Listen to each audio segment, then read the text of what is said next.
So my wife's first DUI was an absolute watershed moment in both our lives because it changed everything, and it was cataclysmic. It was absolutely terrifying for both of us, and the incidences that led up to her DUI were absolutely astounding. So what happened was I was out in the field working. I was an insurance agent. This would have been about 2014. And I had a little problem with my car, my Mercedes. I can't remember. There's some glitch in it. I had just bought the car, and I had to have it towed back to the dealership.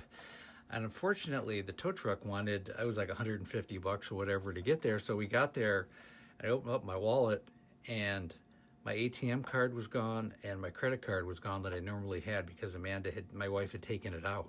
So I was really stuck. So I immediately called her up and I said, Amanda, you got to come get me. I was way out in Corona, California, which is about 40 miles north of where I live in Temecula. It was a freeway, and I mean, I was just screwed. I had no money, and my wife was the only thing that really was going to be able to save me at the time. Unfortunately, called her up, and she sounded, I don't know. I didn't even care at the moment because I was just freaked out because I was just had no money. Called her up.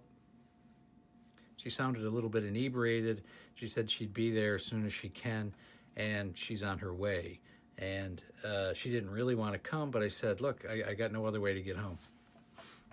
So an hour goes by, and the tow truck driver's getting pissed off because it was getting late in the day. It was like 4 or 5 in the afternoon, and he's going, look, what's going on? Is she going to be here? An hour's gone by. How far away does she live? I go, well, she should have been here by now. So, we're sitting there BSing in front of the dealership, and then, another half hour, 45 went by, and he goes, look, I gotta go. I go, here's my address and my information. I'll send you a check. I mean, I don't know what to tell you, okay? My ATM card's gone. All my money's gone. Nothing I can do. So he went, and he was pissed off, and I had to deal with that. So I called my wife up again. Nothing but an answering machine. Nothing. So I'm walking around this dealership. At least my car was there, but I had no way to get home at the time. This is 2014. This is way before Uber. And again, I didn't have any money. And this is even really before cell phones were a huge thing. So, I know it was only 11 years ago, but it's amazing how much the world has changed. And I wasn't even thinking about an Uber. 40 miles would have cost me a couple $100. So I called her again, and I was getting frantic, and I had no concept of what could have gone on at this point. I mean, it was the middle of the afternoon.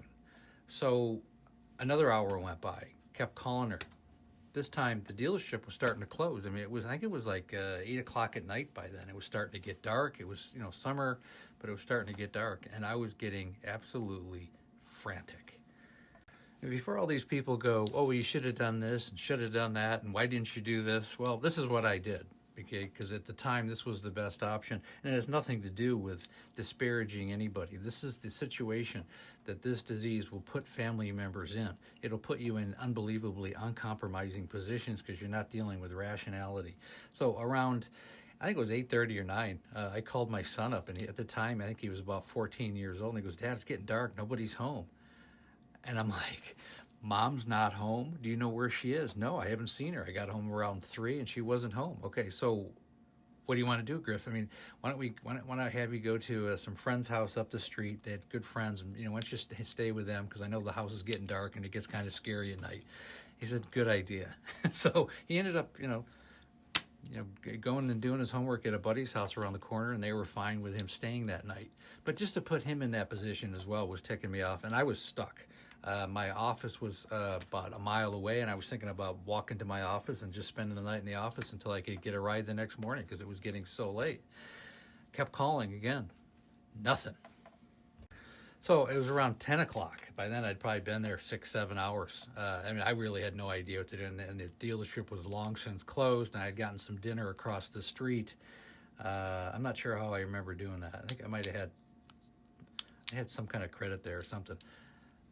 So I called again, and luckily my good friends where my son was staying at, they said, "What do you want us just to come get you?" I go, "Look, it's 10 o'clock at night, man. It's 40 miles there and 40 miles back. I know you got to go to work in the morning." He goes, "Hey, you're stuck, right? Do you want me to come get you?" And he said, I finally gave up. I said, "Yes, just come get me. I'm out of options.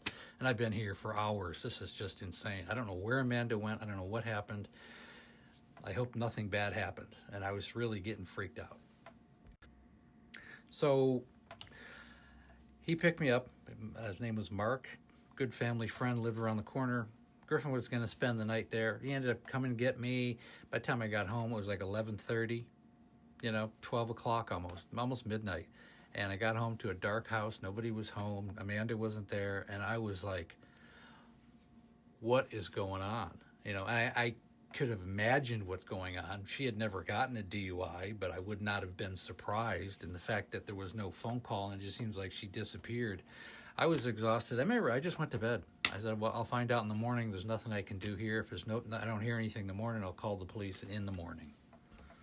Sure enough, 7 o'clock in the morning, my cell phone next to on my nightstand was going off. I didn't know the number. I picked it up. I go, hello.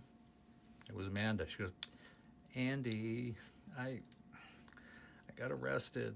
I'm like, you what? Yeah, there was a DUI checkpoint right around the corner from our house, and they got me. I'm like, what, are you kidding me? And you couldn't call me? You couldn't let me know what's going on? No, I'm just really freaked out. Can you come get me? They're gonna let me go in about a half hour. Can you come get me? And I go, well, I don't have a car, so what do you want me to do? And I just said, you're gonna have to figure a way home. Why don't you call one of your friends up? They can come get you, because I have no way to come get you. Your car's the impound. My car's at the dealership. So look at the position you put us in. I can remember being really pissed off. And I think the best thing that came out of this incident, because she did finally get home, I think around 9 or 10 that morning, and we just sat and talked. I go, look, this has been going on a long time. And I think it was the catalyst for her to go finally to her first inpatient detox rehabilitation facility.